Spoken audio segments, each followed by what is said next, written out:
Right, welcome to the science division of the Cheerful Adventure Company. My name is Neal Parker. To my immediate left is Gene Hobbs, and today we're talking about soap. I think our working title for this is going to be Soap, Birds, Pots, and Gamers, but we will see how this plays out. So, Gene, quick disclosure I did not use AI in any of this, did you? Yes. Yes? What'd you Actually. do?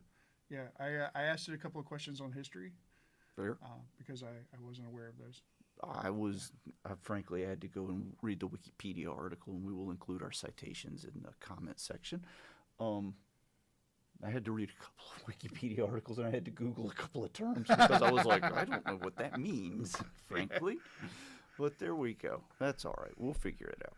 Yeah, I should have asked for pronunciations on a couple of things, so I apologize now on how bad I'm going to butcher some of these There were a couple of 500-year-old names. There were a couple of ooh yeah, I know. I saw that in the history as well. That could be a problem, but Might be that's painful, okay. but that's okay. Apologies in advance for everything that we're about to mispronounce. We will Or also say, yes, honestly. Yeah. yes, Yeah.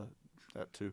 Also, we will, if we need to, after reviewing this with our scientist in chief, because neither one of us are scientists or chemists, we might have some comments in the in post editing about, hey, that's not how that works. So we'll I'm try going to to be say as we're definitely going to have that. And feel free to correct us on anything that we have scientifically wrong. Or yes, just, wrong in general. yes, yes, yes, You are entitled to our opinion. yes. All right, so Gene, real quick background about soap. Tell me what you know. Babylonians. The Hmm? earliest documented soap recipe came from the Babylonians. Yep. That was 2800 BCE. Did not know that. So that was part of what I found in AI. Found the same kind of thing on one of the different websites I was looking at. Also, there was references to evidence that the Egyptians used it considerably far back in time, about the same distance back. Yeah, so it was wood ash and rendered animal fat Hmm. initially. Oddly enough, don't think it's really changed chemically that much since It then. has not. That's It has pretty not. awesome. The basics of it is that you did take some wood ash, run water across it. You'd get potash, potassium hydroxide or sodium hydroxide, one of the two. It's a chemical called Hmm. lye, and you skim that off, mix it with some animal fat, and you get ultimately no lye left in the material. If this is done correctly, it's not hard to do correctly, and no lye left in the material, excess amount of fat in there, and the result is that you have soap, Yeah, which is pretty cool. Well not established. dissimilar to the way they did it for Fight Club. It's been a very long time since I saw that.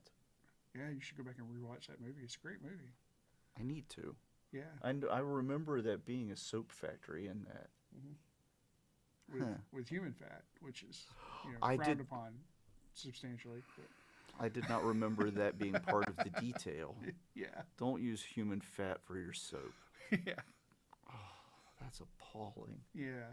That was one of the twists that kind of got me. Yeah. Sorry for the Yeah, I thought the rule about Fight Club was.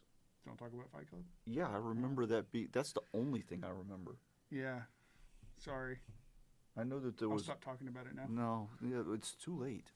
Brad Pitt's going to come for us. Uh oh. Yeah. As long as Maybe. my wife's here, we're in good shape. Yeah, the same.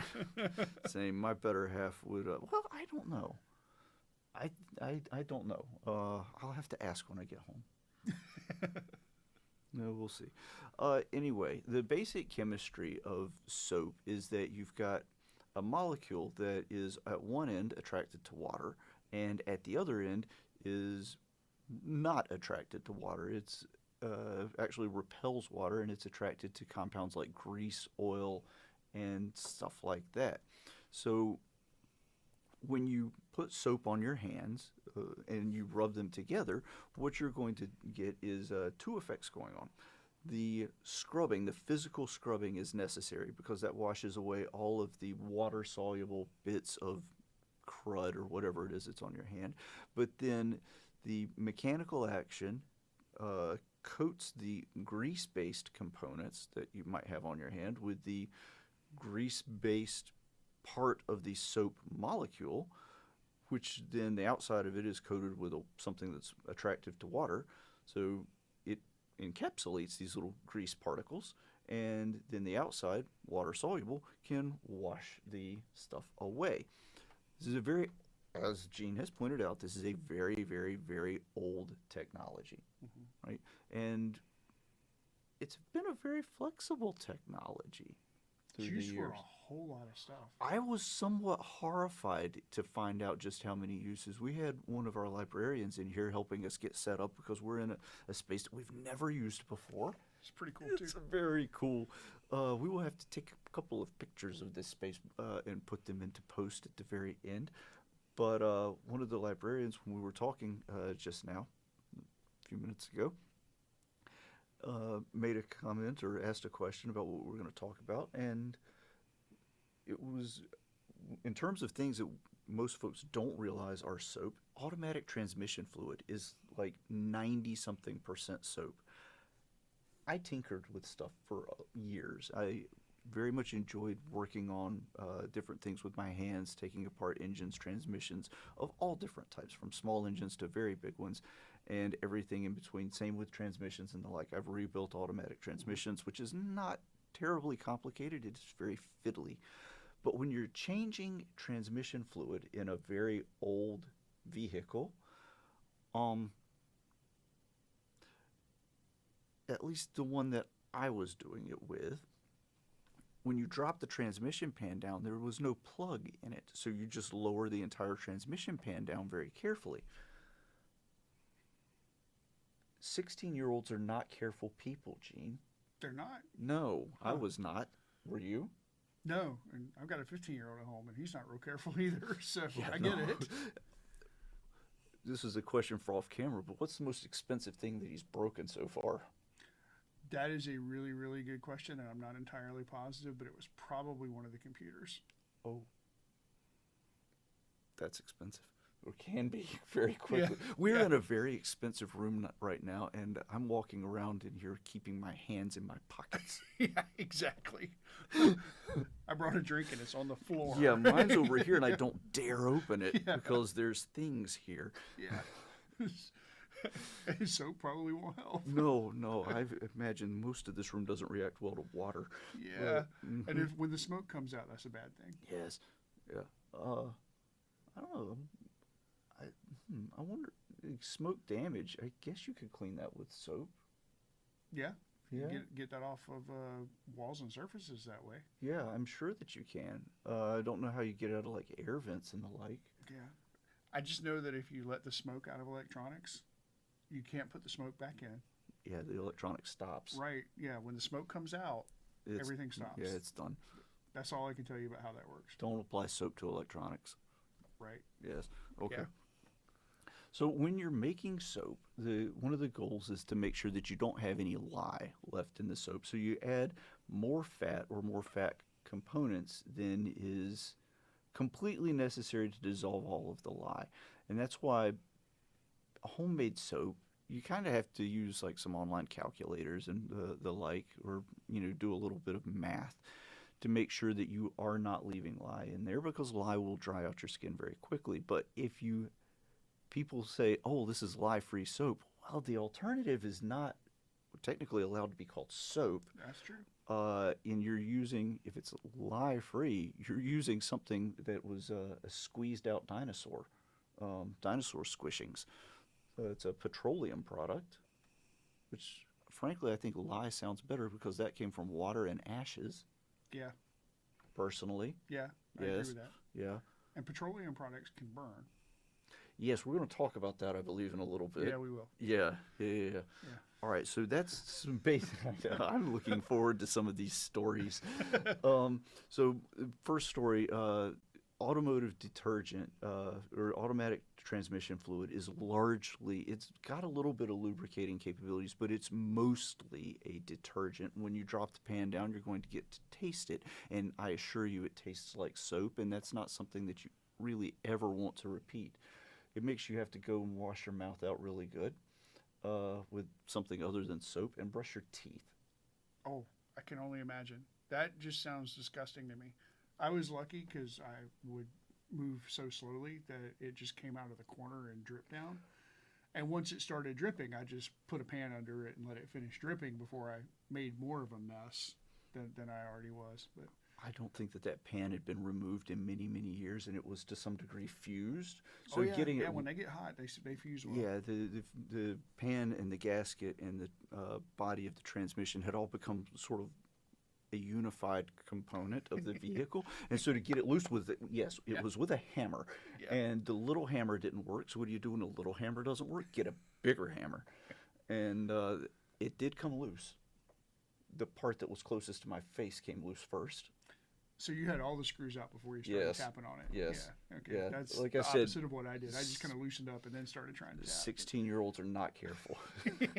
Yeah. My father thought that was one of the funniest things he'd ever watched because he had time to get out. I don't.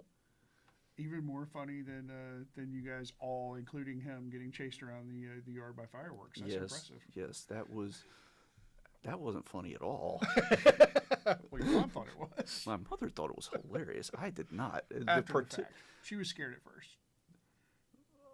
I think she was ready to start collecting insurance money at that point. Anything would have been possible. Yeah, That's awesome. no, we had some. I grew up in rural North Carolina. We had some dumb things that we did. Oh, we all have. I grew up in less rural, but also in North Carolina, and yeah, we did some Yeah. ridiculous things. Thankfully, soap was part of my childhood. Yeah, me too. Excellent. Yeah. I'm actually kind of shocked that I lived this long, and I probably wouldn't have without soap. Yeah, well, I know. How many times have you had stitches that had to be washed out with, or injuries that had to be washed out with soap? Quite a bit. Yeah. When I was growing up, though, one of the things that everybody always used was mercurochrome, and you can't use that anymore. I've heard that. I don't know Yeah. why. Is it a carcinogen or what's It the had problem? mercury in it. Oh, that's why it's called Yeah, mercury. mercurochrome. Yeah. Oh, that's not good at all. I remember that stuff. Yeah, as an antiseptic. So, soap would have been a better option than mercurochrome, but, that's... So I've never fully understood exactly what soap was doing in a wound, other than like I would assume that just water would have been ideal, but no, you're putting in. Talk to me about like not the healing properties, but let's say the protective qualities, Well, if you will, so- of soap. You mentioned how it picks up oil and other stuff. So, kind of looking back in history, in 1847, I had to look this up, and this is where another instance of where AI really helped me here. But a Hungarian physician named Ignaz, I'm going to completely destroy this even worse than I did his first name, Semmelweis. Semmelweis. I think the W is probably a V. It probably is, yeah. He identified that maternal deaths from what was called childbed, which was a perpetual fever, went down from 18% to under 2% when the medical staff washed their hands.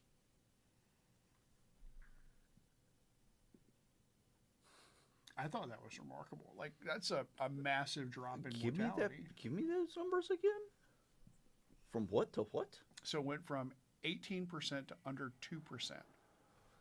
Oh, that's a big change in percents. And that was with chlorinated lime solution. I don't know what So- that means. That was a way of cleaning your hands. Okay. All right. So that was a hand washing technique that Okay. was fairly early on. Then obviously Louis Pasteur, Yeah. discovered germs and Yep. germ theory. So that was a big thing, 1860s to 1880s. But there was a British surgeon named Joseph Lister who started using carbolic acid in hand washing for antiseptic techniques to get things more clean.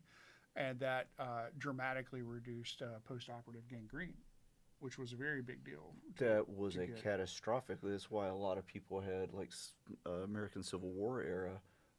They were still amputating folks, sometimes without anesthesia. Yeah. Yeah.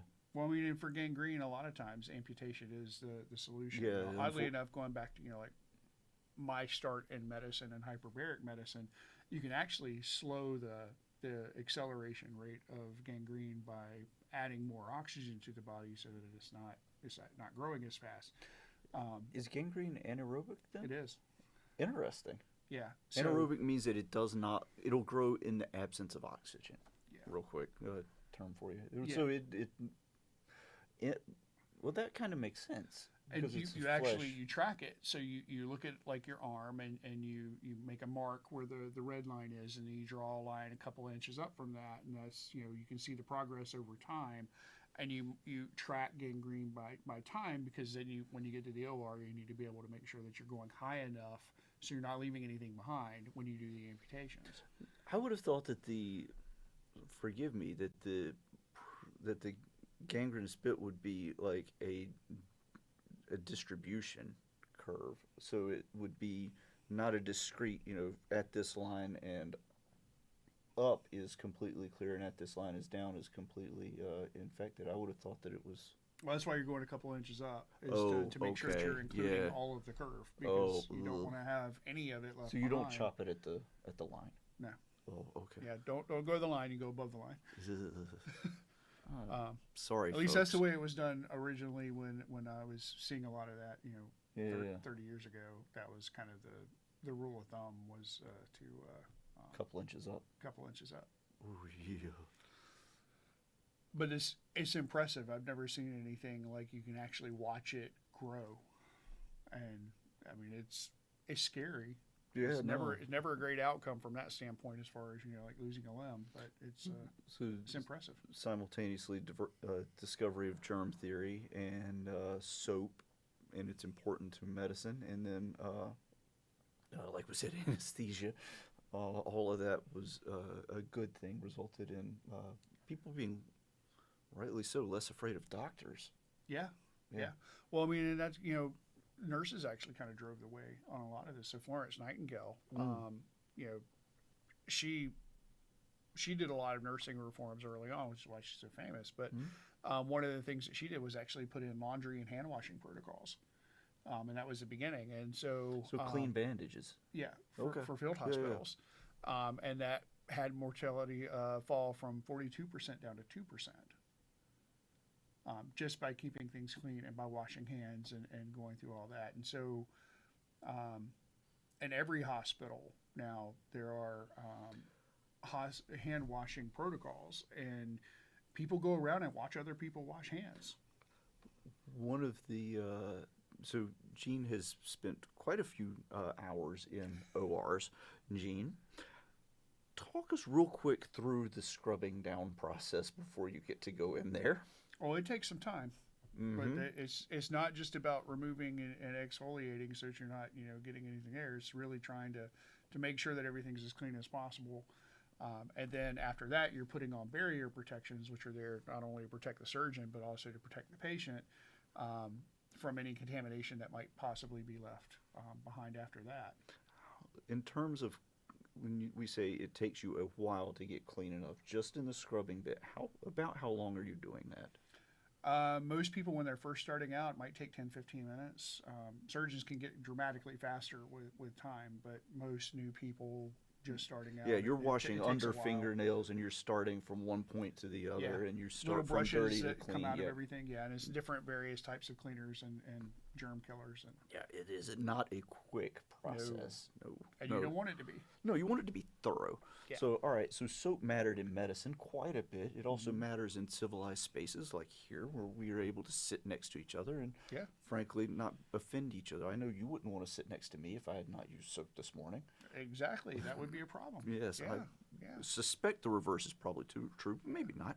But I can tell you, both of us being very happily involved with partners who are very loving and supportive, that having good hygiene, this is not an age-related admonition, but having good hygiene is fundamental to having and retaining a partner. Yeah. Yes, that matters.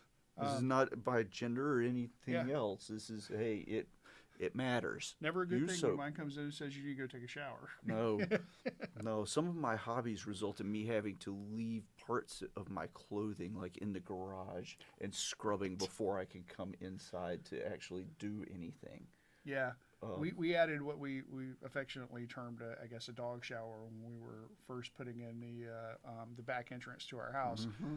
Um, I think I've washed myself more in that, especially like mud off of feet and shoes and everything else than I have the dog. Honestly, in that space, but it's Yes. ended up being a great thing to have that shower head and the soap right inside the door. Yeah. No, Yeah.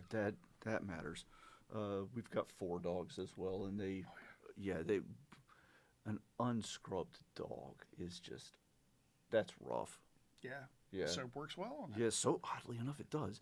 Yeah. Also, like there are now one of my coworkers years ago had a dog that got a skunk. And for those of you who are not in North America, skunks are these fuzzy little mammals, about yay big, with a poofy tail. They look very, very cute, and they're not. They will spray you quickly, and it smells like a. If you've never been around a paper mill, paper mills and skunks smell very, very, very similar. Yeah. Um, Soap will eventually get all of that out because it is oil based, but it is a job. Takes a long. It takes a time. lot of soap to get that out of a dog. Yeah. Yeah, A lot of soap and just time. Tomato juice Yeah. doesn't work.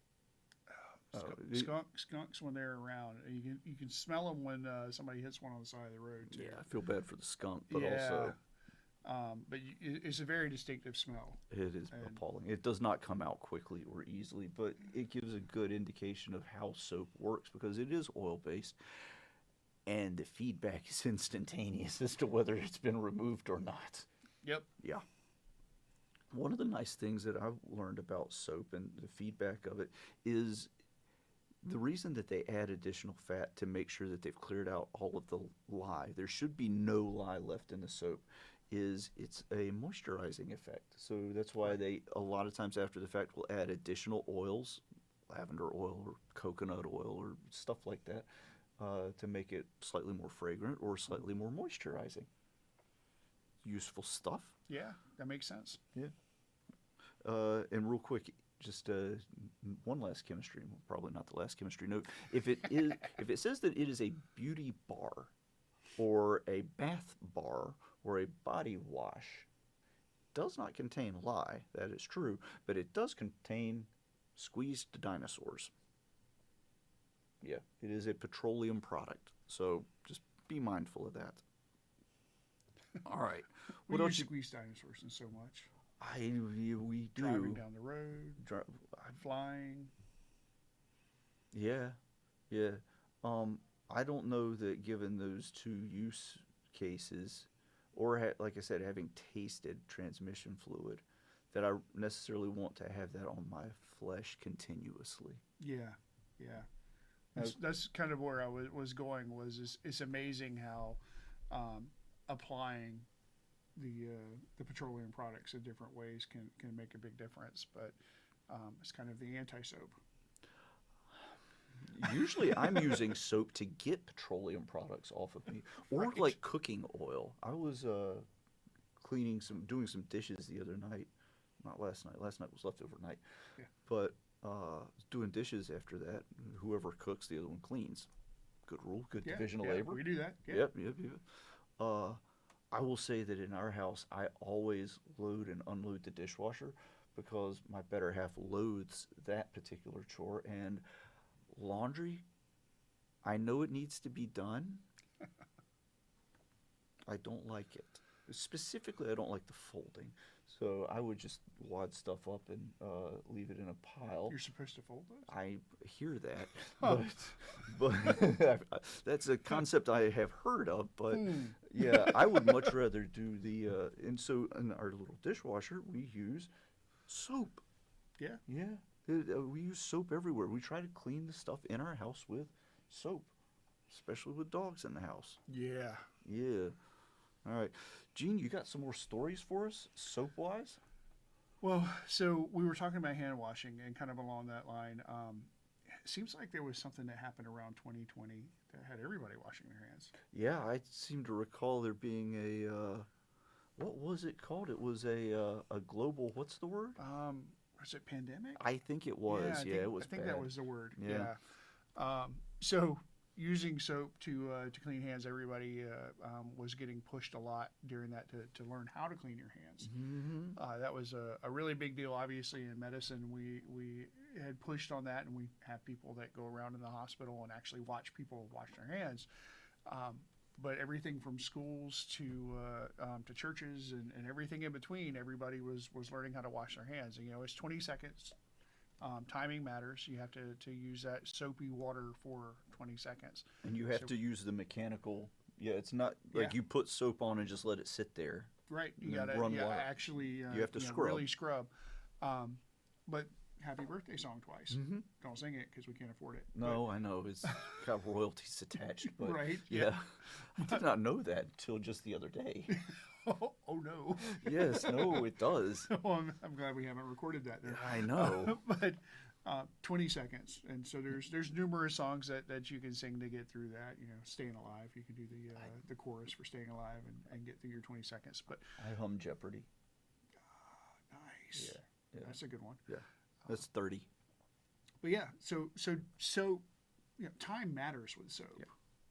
How much time you use it, and then especially if there's any lye that is left over, if it's like a homemade soap, and it's like more time means more dryness. Yeah. So Ideally, interesting concept. Yeah, well, it is, but it also, to your point about time, in the area of solvents, which is not a soap. It works to the same degree, kind of, but with solvents, like surface cleaners, any kind of bleach-based cleaner, you've got this concept of contact time, where you spray it on, and if you wipe it off right then, it's not sterile, it's sanitized, is that the term? And then sterile is a function of the time, and it's like another 10 minutes or something like that, a contact Well, I time. think it varies by the utilization, because Fair. Yeah, but it's something like that. Read the label is the bottom line. It'll tell you what the contact time is. Yeah. My better half once pointed out that you can be illiterate or you can be dirty. That's great. Yeah. Illiterate or dirty. I'm gonna have to remember that. Mm-hmm. You share that one with your med folks. That'd be a really interesting T-shirt, honestly. We might have a T-shirt idea. Yeah. I mean, we've had a lot of those. Sure. Yeah. Well, At some point, we should probably make some. Yeah, I know. We'll eventually get to the point where we start putting up merch, but I have a thing about that later. We'll be at the end of that. Yeah, when we get into. So, all right. So the name of this episode. Do you have any more stories that kind of give some context about soap? Not before really moving? right off. I've got some stories we'll talk about in just a few minutes. Okay. But yeah. Okay. So the reason for the title, right? Birds, pots, and gamers. Let's talk about the birds bit. The first time that I saw Dawn soap, and I don't mind using the brand name because that's what they were talking about, and that was used routinely, was during the Exxon Valdez oil spill off the coast of Alaska. And I forget the city. Do you remember the city? I don't remember the city. I don't either. But I know, like, I think it was in the Homer area. But please don't hold me to that. Alaska folks, give us a comment. But it was bad. It was a crude oil tanker, I believe, transporting crude, unrefined oil. And a series of catastrophically bad decisions resulted in this tanker ship making a unscheduled, inappropriate parking job on a beach. It crashed. Unscheduled, inappropriate parking job.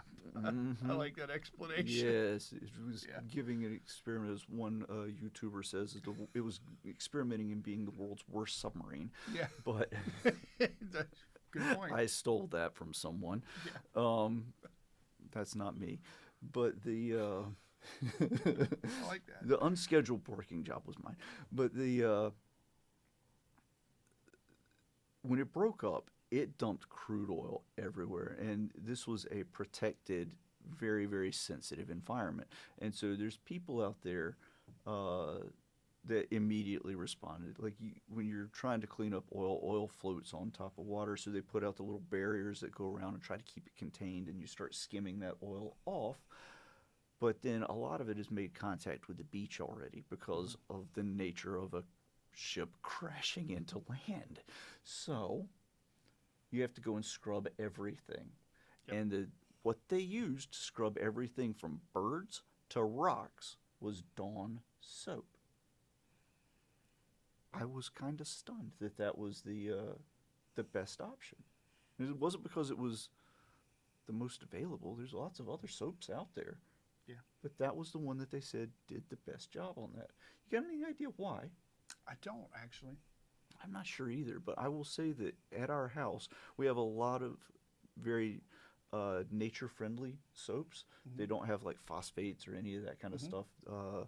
They're, I don't know, probably, they're very, very friendly on skin and pets and a lot of stuff, but they don't necessarily cut through heavy-duty grease like I need it to sometimes. And when we've made something that involves like a lot of gravy or it's a really oil heavy thing, Yeah. I'm going to reach for a bottle of Dawn and that will do the job. We keep that in the house. I also use that for like engine degreasing or stuff like that outside. It works amazingly well for a lot of different uses. And I agree. I think mentioning the product name there because it's been made famous because of things like bird rescues. I mean, when you see the pictures of these birds, and I think we ought to find something. Yeah, I'm sure we'll- there's a we will frame absolutely. photo. Like these birds, they're completely black, and their feathers are just matted down with this crude oil, and they can't move really well at all. They definitely couldn't fly if they had to, No. because it's just stuck there. Yeah.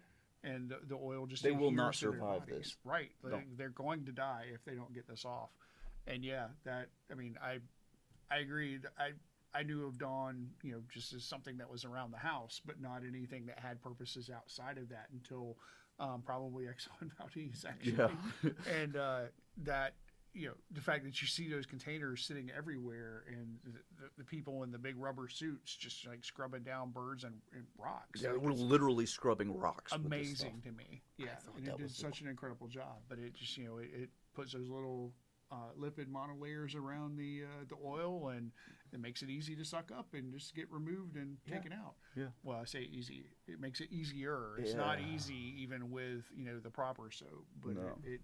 it makes it a task that can be accomplished. Yeah, yeah. You've isolated it. You've removed it from the thing you needed it removed from. Yeah. It is now someplace else other than on the animal, and you can figure out how to deal with it over here later. Like our food-based greases, once you get it soaped up, I will wipe as much grease as I can out of a pan, but then ultimately you are going to have to use some soap on it to get that last couple of layers out, because if you don't get that last bit out, you'll collect bugs in your house. Yeah. I don't want that. No. No. That's the other household responsibility I have, bug removal. Yep. Yep. Yep. Yep. Although Oh. I have a middle child, so we're trying to Yes. get him to learn that as well. Yep. So it's about time for me to pass on the The torch tradition. to some of that Yep. some of that responsibility, so that I'm not the only one getting bugs out of the house. I understand. No, I will say that with 4 dogs in the house, it is a really brave bug that comes into my house. I try to get him and let him out, with very few exceptions. The dogs view them as snacks, self-ambulatory snacks. Yeah, a moth in our house, generally speaking, does not have a very long life, unfortunately. For the moth, yeah. Yeah, and it's usually when they're there because it's a very loud experience. Yeah. Really? In our house, it's extremely loud, and that's fun. with one. I can't even imagine 4. No, 4, you'll just hear a clack. Yeah, Penny barks at them for quite a while before they come down to her level because Okay. she only catches them when they get low enough. But Our beagle, something crawls by on the floor and it's gone. The lab and then the other whatever that thing is, it's a dog of some variety. of some variety, a chompy variety, but Yeah, those two will go and hunt things that are in the air, but the beagles, their little legs are like that tall, so they're not Yeah. going in. All right. So anyway, we got the Exxon Valdez. So soaps are used. This is a gentle enough soap that we can use it on birds of all types. Obviously, it didn't damage the rocks. Rocks are a little harder to hurt. Yeah. Um, Anything else in that kind of space that you want to talk about or share as it relates to wildlife, soaps, things like that? I can't really think of anything else that Okay. I've had any exposure with. I can't either. I suspect that there are like some natural soap similar compounds out there. Yeah. So one thing, I guess, if we're on the wildlife topic, that comes to mind is my wife actually. Um, we were having a problem with our garden, and so we put bird netting up around our garden.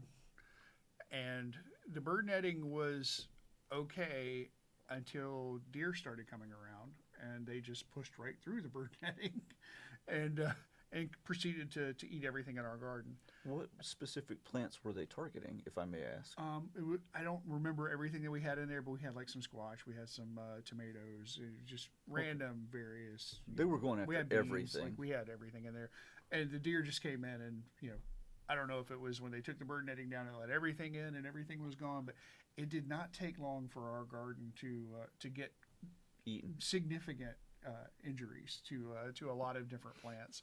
Um, the bunnies started coming through once the netting was down. So my wife was at Tractor Supply one day, and there was an old farmer in there, and she was trying to look through like one getting replacement bird netting, but then also trying to find like, okay, well, what were decent repellents. And this guy had what ended up being one of the greatest ideas ever for soap. So it was Irish Spring soap. So he comes over to her and he says, look, what you really need to do is just go get a bar of Irish Spring soap. He's like, don't get any other ones, just get the Irish Spring. I'm going to presume because of the additives that they had to that for the smell. He said, cut the bar in half and then drill a hole in it. Mm-hmm. Use that with some twine, go hang it at chest level, which is about nose level for a deer, every 4 or 5 feet all the way around. He's like, you won't have any more problems with them pushing through your bird netting. And we're probably 10 years into not having any problems. We do that every year. Just go around and rehang the Irish Spring, and that keeps the deer away. Not a direct result of the soap itself. I'm fairly certain it has to do with the smell. Probably. Well, you can add. That was one of the things that surprised me is how many different additives are acceptable. I have a plant in my side yard that is a native plant, native to North Carolina. It's called an oak leaf hydrangea. And it's a lovely plant, but it's a native plant. Another word for native plant is Edible. tasty plant for something. Yeah. And this is tasty to just about everything in this state. So I've gone out more than once and found it reduced down to like from very large to something about that size. Yeah, well, close enough. So I'm gonna. Right now he's guarded by like an armor system. While he's recovering, I'm gonna get me a bar of this Irish Spring and give that a shot. I would love to hear how that works out. I for will. you. I absolutely will. It's been amazing for us. Okay. That was quite a surprise. And we have 3 acres, but we're kind of out in the woods where our neighborhood is, and I was shocked by that. Yeah. No, I'm going to try this because This is why I like older people. You Yeah. learn so much from I them. know, right? Like, Absolutely amazing. growing up, I would usually hang out with the adults and the old people and just collect stories and ideas and recommendations for weird. That's why I'm full of weird trivia now. Right? Yeah. I think it's probably both. All. I'm mostly useless, honestly. Oh, gee, some fair bit of me too, but all right. So wildlife related stuff, kind of done with that. Yeah, I can't think of much else on that one. All right. So, Gene, when we look at the periodic table, there's a whole lot of elements on there, right? Yep. Yeah. How long's iron been around for? A really, really long time. Yeah. The core of our planet, fair bit of what? Iron. I think so. Right? So it makes a measurable percent of the thing we're standing on, well, we're sitting right now, but the thing you might be standing on, or will stand on a little bit later. Been around for forever. Yep. Gene, what's the Empire State Building made out of? Iron. Iron. Yeah. Steam locomotives. What are those Iron. made out of? Iron? Yeah, Yeah. Steel, iron, Yeah. all Frying. derivatives. Yeah. Generally, Yeah. well, we started, I think a lot of those were exclusively iron. Iron, but, yeah. yeah. And Especially bronze. steamers, like they had to be. Yeah. There wasn't really ways to form anything else. No, yeah. Fair number, the very first armored ships, the dreadnoughts, Mhm. right? Iron. Yep. Yep. So, frying pans. Frying pans. Boy, are we going to get some comments now. Frying pans. Gene, how reliable and durable is a frying pan? Extremely. Cast iron pans are bulletproof. I love them. Yeah, I've got a couple of them. My mother's got some that are pre-World War One, I suspect. Wow. Yeah, they're old. They still work fantastically. Mm-hmm. Mm-hmm. Uh, You don't have to worry about some like Teflon coming off of them or anything No. else. Like no. they just age perfectly Yeah. because they're I will also say, they're like, where they are. because of how they have been scrubbed through the years, they are glass smooth. The old ones. Really? Yes, because when you scrub something again and again and again, you get a very polished finish on it, especially when you use some of the things that have been used to scrub some of these, like, say, steel wool. Right. Yeah. I've never had one that got that smooth. Yeah, if you have one that's old enough, it will get like Yeah, that. we It never looks had it looks like a machined surface. That's awesome. I will see if I can borrow that from her, but that is her favorite frying pan. So That's incredible. it is like not likely that I will get to do that until she's not with us any longer. Right.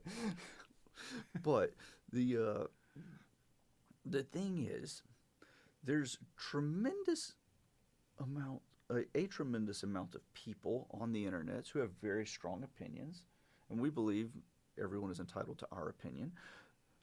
These other folks have very strong opinions that soap should not be allowed to touch a frying pan and that it will ruin it.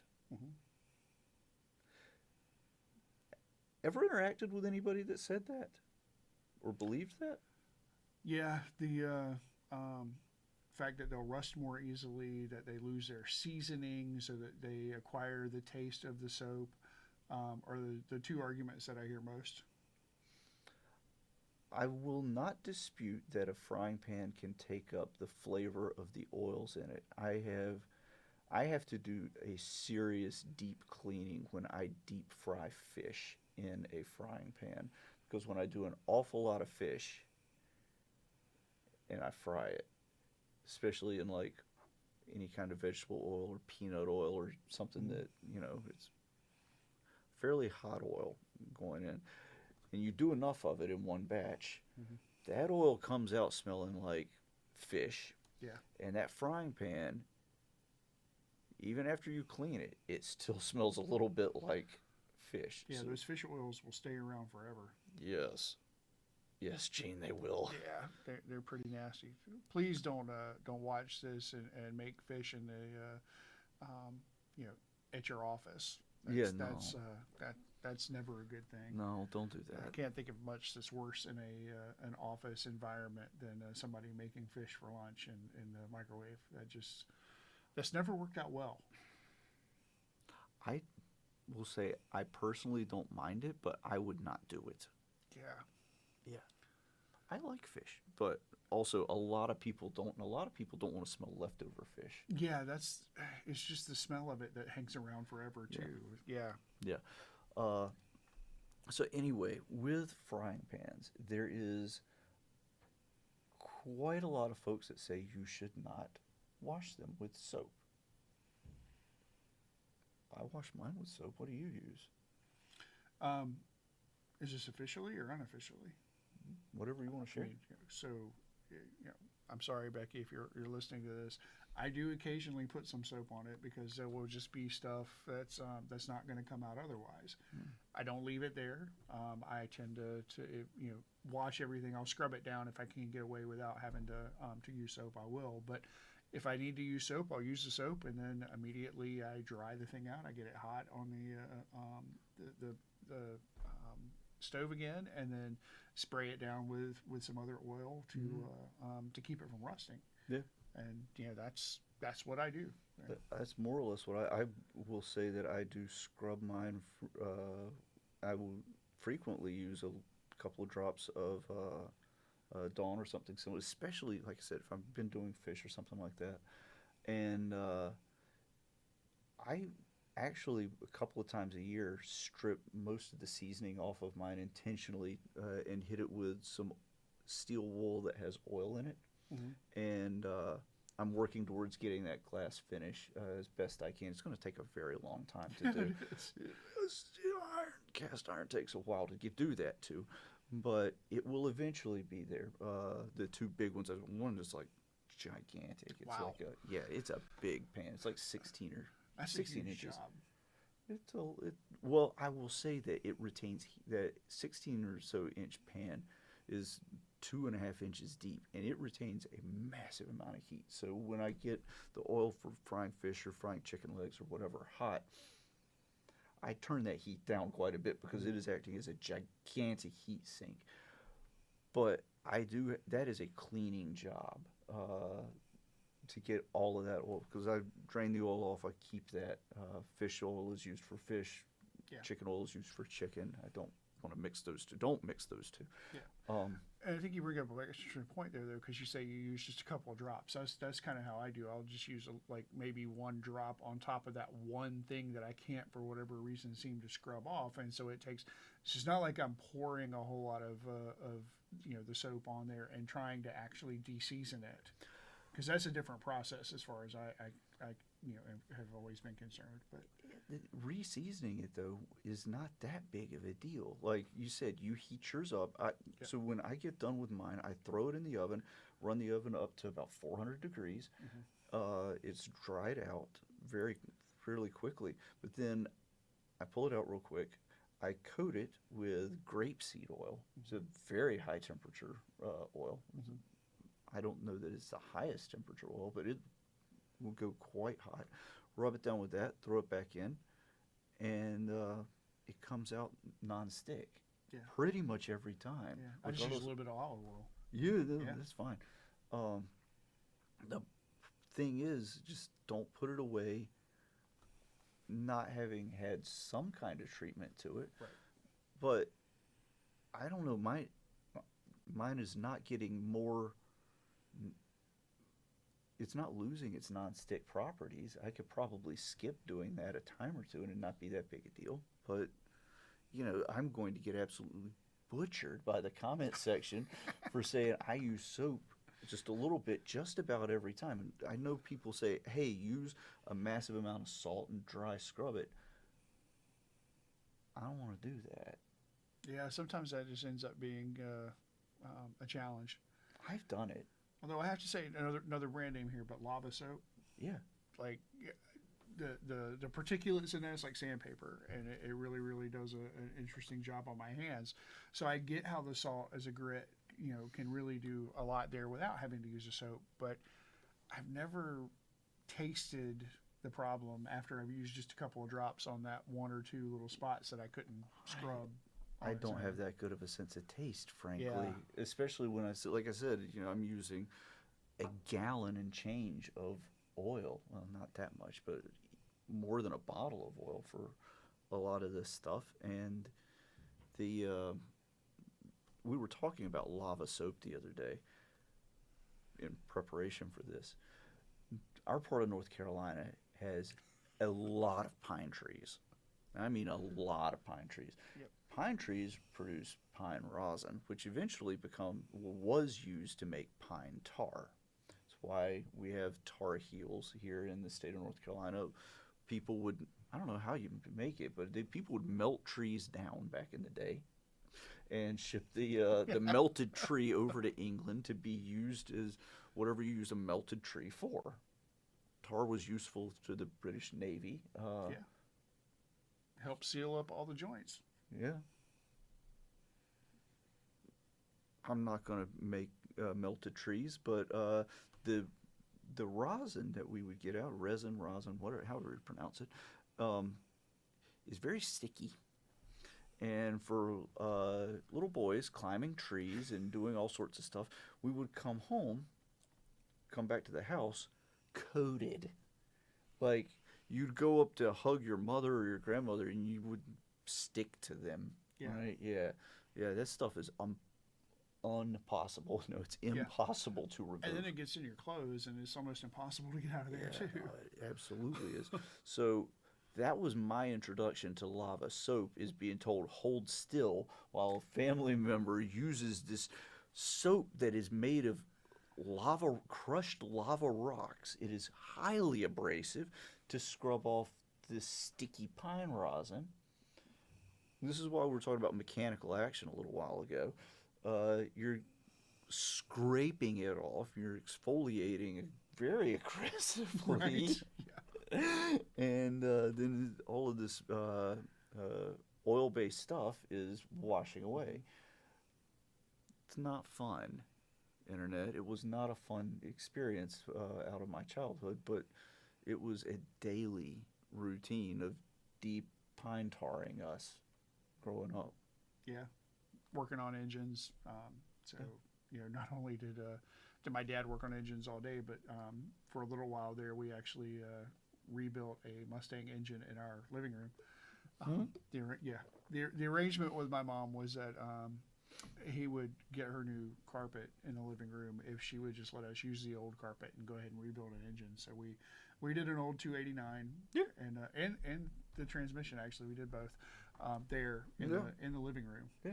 That was one of probably one of the more fun experiences I can think of with my dad. But the oil and the greases and everything else from that, that the lava soap works really well on getting that out of your hands. I can see that. We used to have that around all the time. Now I use a citrus-based cleaner that has same kind of abrasive stuff in it. I don't remember the brand. I got an off-brand last time because the name brand stuff was out. Yeah. But same deal. Yeah, and it works very well. It's just, you're taking off the top layer of your flesh. Yeah.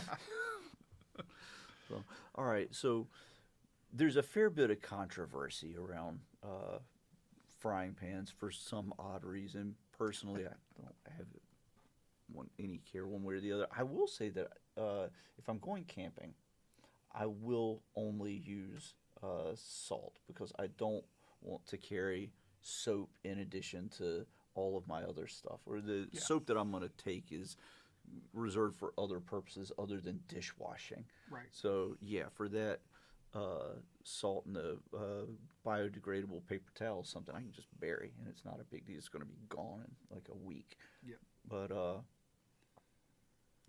that's where I get by with just the salt. Well, and treatment. you can't get it really dry. You can't get some oil back on the pan all that well when you're out camping. So it's easier just to use the salt to scrub that. Absolutely. And there may be I'm not as worried about bugs if I'm camping.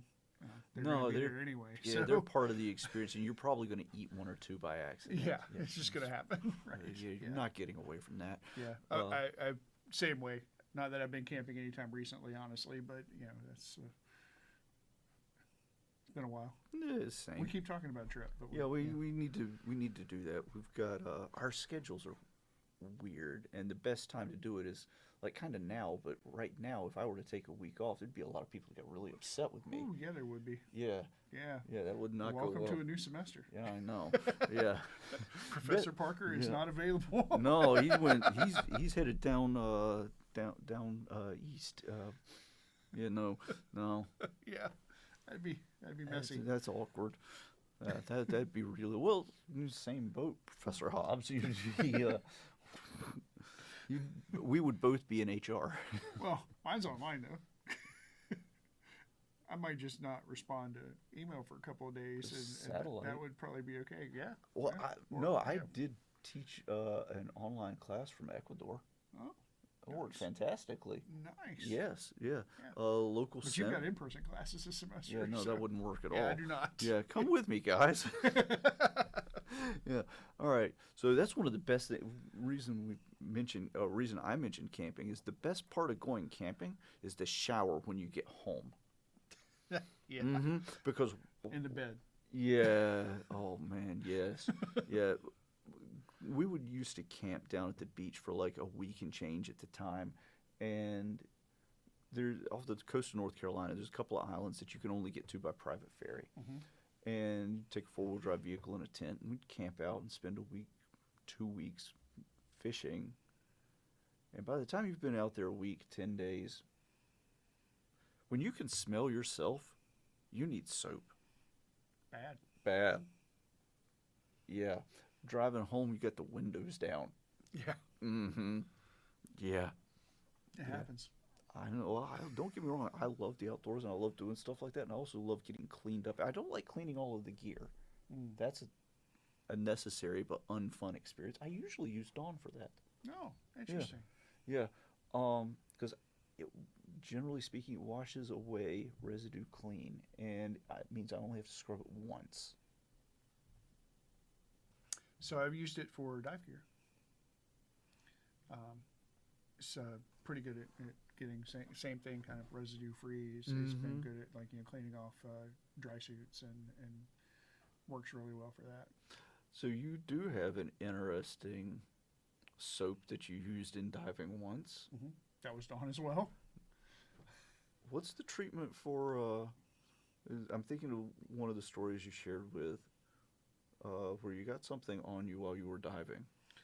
Yeah, so in 2005, we did a project where we lifted a B-25 bomber off the bottom of Lake Murray in South Carolina. And that particular craft had been ditched during training. The cool thing about Lake Murray in South Carolina was it was used for skip bombing. So it's where they would fly down low and then they would release the bomb, and then it basically like skipping a rock, it would skip the bomb across the top of the water. And so they used it for training, and that's how they learned how to do the skip bombing. So this Are these the particular ones that like a giant ball and it's rolling? you can, yeah. Yeah, I've seen look that up on YouTube, internet. It is remarkable Yeah. seeing something And it'll that just go- size humming down the Right. the surface of a lake. Yeah, and it'll just go right into the side of a ship, and that's when it would explode, and that's how skip bombing was occurring, and that was World War II during all of that. And so this particular airplane had been ditched during training. I can't remember. I think it was an engine that just went out. The pilot crew all got out. They were all fine. We actually found the pilot's favorite hat inside. 50 years later, it was just a leather band, but it was clearly his hat, and he had said that he had misplaced his favorite hat. He left it in the plane when they ditched. I will say that when you are having to get out of a plane, the only thing I really care about coming with me is the people that I'm with and my parachute. Yeah. I'm not trying to take my favorite hat. He didn't need a parachute either, since they were already in the water. So. Well, that's slightly less bad, but I'm still getting out of it very quickly because. And they did. Yeah, good. Yeah, but his hat was still in there, and so we found the remnants of the hat when they were cleaning it out. Unfortunately, I was already off the project by that point. I had to leave, but because it was an operational aircraft and they were flying, and this particular version was a B-25C, so it had the turret on the bottom, and there was only a few of those, and there's still only a few that you can see. And this one, once we recovered it, it actually is in the Birmingham right now. You can actually go see it at the Southern Museum of Flight down there. But because it was an operational aircraft when it went in, it obviously had fuel still in it. And so after many years, it could have all leaked out, but it turns out it didn't. And we had a barge positioned over the top of the airplane, and so once we started doing some of the lifting operations and so our dives were to go down, put straps underneath the wings really close to the fuselage so that we could kind of balance out a little bit, and then those went up to spreader bars went up to the barge. There was a crane on both, well, not a crane, but a winch on both ends of the barge to eventually lift it up, and then it got strapped to the bottom of the barge, and then taken over to shore. Once it got to shore, I keep hitting this microphone. That's okay. Once we got We're it learning. to shore, then it was lifted by a crane out of the water and then taken apart, cleaned Okay. up, and transported out from there. But once we started moving around and working with it, some of the aviation fuel started coming out. Have you ever had aviation fuel on your skin? Thankfully, that is a fluid I have not had on me. It is a horrible chemical burn. Really? It's really bad. So it's leaching like all of the fluids out of your skin quickly? Ooh, very quickly. It Yeah, is okay. extremely painful. So we had this barge that was in the shape of a donut, a rectangle donut, but a donut. And so in the middle is where we were going in and out while we were diving. And once the fuel started coming out, it would come up and it would just It's stay now inside trapped. there. Like those little barriers we were talking about with the Exxon Valdez. Yeah. It was a metal, Oh, a metal no. trap. And so You come up through that. initially, yes, first couple of dives we did. And so that was there, and that was capturing the fuel that was coming out. Some of the other fuel was going outside the barge, and so we had the amazing team there that had placed out the barrier so that we were capturing all this fuel, and we were able to do the spill cleanup as we went. But there was a higher concentration inside that. So first couple of dives, the first team came up and they had some burns. Like we were in dry suits, so they had burns on their hands and on their faces. But Dawn was the solution, right? You put the soap on, it bonds around the petroleum and it gets rid of the avgas, and then you're able to wash it off and scrub it off. And that was incredible for getting rid of the pain. Sure. And so we did a lot of that. The dive planning involved in this is actually on YouTube as well. It's a lecture that I gave many years ago, but I'll give you that link so you can put it Please down in the do. description if anybody wants to see what we had done there. The show itself was actually televised for on Mega Movers on the History Channel way back when. I don't know where you'd find a copy of that right now, but it was a fun project. But that was something that we planned for because we had the Dawn available. We did not realize, or at least I did not realize, just how painful avgas really was. I was expecting it to be uncomfortable. I did not realize that it was going to burn like hell. Yeah, no. Yeah. So, Fair. fortunately, my mask kept it like, I didn't have any problems in my eyes or anything else. But yeah, getting out and getting scrubbed down. The first team was the ones that really got it the worst. After that, we started coming up out in the more open area. And coming up from the outside of the barge rather than the inside. Personally, I would have put like a little raft or skiff or John boat outside of the barrier and been like, "You guys, come up way over here." Well, so we also wanted to make sure that we were coming up inside that barrier because anything that was on us, if we had any petroleum products on us, we Yeah, didn't want fair. to contaminate the rest of the lake. Yeah, so fair. that was a big part of what we were doing in there. Fair. But outside the concentrated section there at the barge Yeah. was not bad. Okay. It wasn't bad at all. Okay. And they had things that were absorbing that were constantly in the water to help absorb the stuff, but there was no way to avoid it completely. But coming up outside the barge more or less took care of the problem. Yeah, when you sink like a traditional wreck, like a boat gets put down as an artificial reef, you pump all the petrochemical products out. When you unintentionally and unexpectedly park one of these things, Right. poor parking job, you don't have time to get all that fluid out. No. No. And I mean, World War II, you think about South Pacific, there's still a lot of those ships out there that They're people leaking. go dive on a regular basis that if you reach your hand up to the top, Yeah. you can actually still feel the avgas up there. Oh, boy. And so that was something that I knew existed. It was something that we had the Dawn there for a reason. We knew that would help take care of I think that that problem. was a But, yeah, possibility. it was interesting. That was No, that's appalling. great use of the chemistry. Yeah, no. The chemistry of it's pretty straightforward. I've found it to be fairly straightforward, not terribly complicated, but interesting just the same. And fast. Yeah, Yeah. yeah. Like it does not take very long. So the last little segment before we run out of time, So there's a couple of populations of folks who, by trope or by maybe they've earned it, who knows? But the last one was gamers, and just a suggestion about personal uses of soap. One, please do. Hmm. Yes, please do. Everyone around you will thank you. It's one of the funniest things I have ever seen on YouTube. There's a guy that plays a video game. His main channel is Spoon Kid 2. He plays Rust. Okay. Him and one of the guys that he plays, and he's a personable guy. He's a funny guy. He's very genuine. When he gets surprised by somebody in that game, they jump out at him. He'll be like, "Editor, leave that out," and the editor doesn't leave it out. I assume it's him, but the editor doesn't leave it out, and he'll give a very manly shriek. It's very genuine. When he messes up, fumbles the ball, whatever, freely acknowledge, "Oh, I flubbed that one." Him and one of his buddies that he plays with a while back started up a merch line. They called it Gamer Soap. So this is not just me, internet. I don't want to hear that. I don't want to get the hate. But when people sit in one spot for lengthy periods of time, they tend to get hyper focused on something, and some things fall by the wayside. The gamers get a little gamey. Yes, yes. When you're sitting stationary, but the thing is, your body naturally produces a fair bit of oils.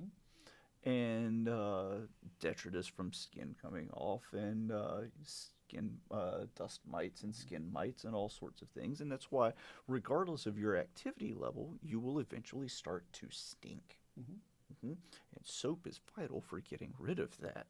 So I found that very, very, very funny that a group of gamers were like, "Yeah, we're going to sell this to our peers." That is fabulous. I thought so. That's why I absolutely don't mind. Like, hey, I don't know if they're still selling that, but if they are, go and look. It's really, really, really I have fun. to get some of that for my son because I think he would really get a kick out of that. Well, like, I'm getting a kick out of yeah. that. Well, the thing is, like, people, teenagers of all types, everybody goes through some growing challenges in life. Use soap regardless. Different people are in different levels of mental states and mental wellness. If you're ever at a point where you're not using soap, maybe get some assistance with something in your life. Everyone around you will appreciate it, and you will appreciate it, and you will feel better. Yeah, that's a very good point. That can be just simple cue to yourself of, oh, maybe there's a reason why I'm not using soap on a regular basis. Yeah. Please use soap. Mental health is important. Yes. So, yeah. Absence of soap implies a couple of not great things. Yeah. And people say, "Oh, you go without using soap long enough, nobody can smell you." Wrong. Right. You are not correct about that. You have a very distinctive smell, because we all do. Yes. Yeah. Yes. Use soap. The myth about you don't smell is not true. Right. That is a myth. Oh. All right. So we've gone from ancient history through birds, through a what I'm sure is going to be an incredibly contentious discussion about, well, it wasn't contentious here, but I'm going to get just absolutely hammered in the comment section. Yeah. Yeah. Yeah, it might be my significant other that's hammering you, but possibly. that's okay too. That's all right. I'm going to be in trouble, I can tell already. I doubt it. You're doing it for the right reason. Yeah. Yeah. This is one of the, when it comes to soap, the ends do justify the means. Well, I'll be in trouble for something. It might as well be this. Yeah. If you're trying to take care of everybody's welfare in the house is not a bad thing, but then we wind up with just that, welfare and the like. Right. So, what else do you have to say about this topic in this space? So one of the other things that I looked up just because I was curious was there is actually a National Soap Making Day. I did not anticipate you saying that. It is the last Sunday in September. So coming up. Yeah, Okay. pretty soon. Yeah, no, fair. Okay. Yeah. I thought that was interesting. I had no idea. Obviously, there are hand washing days. Globally, there's like a hand washing day, and then there's in healthcare we have a hand washing week where we're trying to remind people that you're going to clean in and clean out. You're going to wash your hands when you go in the room. You're going to wash your hands when you're coming back out of the room. But the most fun one was National Bubble Bath Day. Oh, that's epic! January 8th. Really? Yeah. We're gonna have to do an episode from our bathtubs. Right? Yeah. We might have to put some bubbles in my hot tub, and we'll just all show up over there and do that. But yeah, National Bubble Bath Day. That's funny. I had no idea that even existed either, but that just sounded fun to me. I don't know why. I did not anticipate that being a thing, but yeah. I was just curious. Like I knew that we had a hand washing day in health or a week in healthcare, so I was curious. So I put that in the AI and learned new things. That's brilliant. Fun stuff. Yeah, but National Soap Making Day. Like I know that in where I live in Chatham County in North Carolina, there are a ton of people that make soap and they sell it. Like during the monthly downtown Pittsburgh thing. Like there's all kinds of soap makers around, and it's kind of cool to see the stuff that they've made, and there's a real talent to it. It's not complicated chemistry. You just literally want more fats than you do lye, and then assuming you get that right, and it's not hard to get that right. Anybody that's made soap for a little bit of time will figure out, hey, this soap is burning. Well, that's because it's caustic. You did not get enough lye in it. You'll know real fast if it did not have enough fats in it. Go support your local soap maker. Yeah. Or the gamers. Gamers also should go and support their local soap. Go to a farmer's market or a craft fair or something and support your local soap maker. Yeah. I still say the gamer guys selling soap like that. That to me is fabulous. Spoon Kid, well done there. I think it's Spoon Kid 2 is his main channel. But well done there, sir. That was fun. The first time I saw that, I had to stop the video and laugh. I was like, oh, this guy, he without calling it out, called it out. So I'm not sure that I've ever watched this particular gamer. So now I will check out the channel. I will send you a link of one of the better ones where he introduces it, and it's him and I forget the other gentleman's name. I think it's Blaze or something like that. I think it's Blaze. Interesting. I think they were partners in that little endeavor, but it was very, very, very funny. Love it. I did too. That's awesome. I did too. Well done, guys. That was well done. All right, I got nothing else. I don't either. All right. Well, we would like to thank you all for being here. Best wishes. I hope you have a great day. Please suggest some new topics if there's anything you want to hear us ramble on about, and see if we have any stories for, because you never know with us.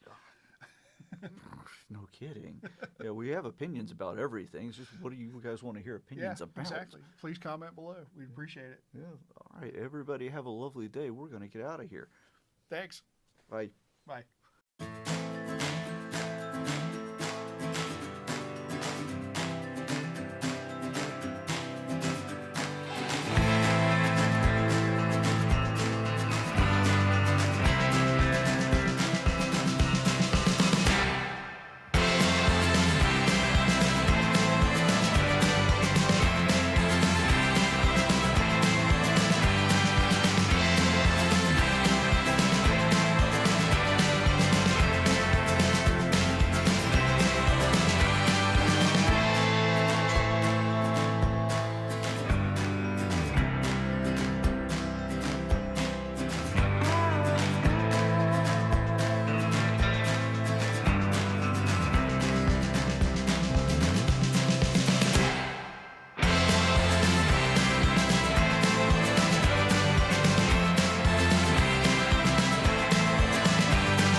enjoyed that. I also learned quite a bit. Yeah, so did I. Yeah, no, good history lessons.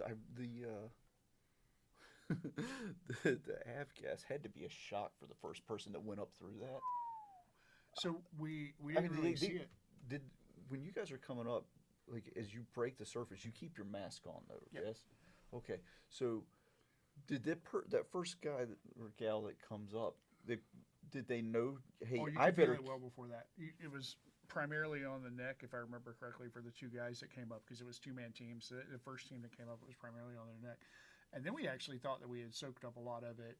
Later, we thought we had soaked up a lot of it, and so No. we popped up to make a comment to the team on the surface before swimming down to come around, and even just popping up for that minute or two to hold a short conversation with the film crew before we went around to the other side was enough to be uncomfortable and need the Yeah, it and you on. can't go back down and get it to come off once No. it's on there because you're now. It stays. Yeah, you're attached to it. That's awful.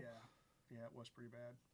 I hate that for everybody involved. I mean, I was not anywhere near as impacted as the first team. That first team was in pretty rough shape. Yeah, I'm sure that they had some very, very strong language that they were interested in using at that time. Yeah, Yeah. All right. it happened a lot on that. Well, Yeah. I mean, yeah, y'all are trying to do something that hasn't really been done very often. Yeah, Like, the get risks it- were real. It was fun. Yeah, no, absolutely. I appreciated the level of planning, though, that y'all were like, yeah, this is a possibility. Let's bring soap.